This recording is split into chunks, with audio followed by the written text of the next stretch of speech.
My name is Matt Marciniak. I own Duluth Lawn Care, located in Duluth, Minnesota. I've been in business now for 13 years. I think the reason that people choose Duluth Lawn Care is we've been around for so long now. We try and maintain top quality, top-notch equipment, great employees that know what they're doing. As far as the equipment running on the job site, I would say on an average day, the mowers are actually running for 6 or 7 hours a day.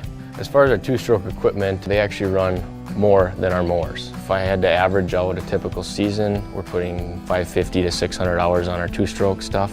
Some of our two-stroke equipment we've had for 10 plus years have 6,000 to 8,000 hours if I had to guess. We don't have any issues with them, so if it's not broke, why fix it or replace it? We've used Amsoil things since day one. The motor oils, the grease for all of the pulleys and spindles. Once a week we're greasing our machines, and then every 80 to 90 hours we're doing oil changes.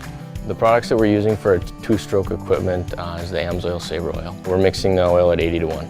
The reason that we mix it a little bit leaner than the manufacturer recommends is simply for the fact that we haven't had issues mixing it at this rate. The cost savings is huge. I would highly recommend Amsoil to anyone in the lawn and landscape industry. Again, we've used it since day one. There's a lot of stresses that go into owning a small business, but putting Amsoil in our equipment gives me the satisfaction that the equipment is going to last longer and be dependable for us.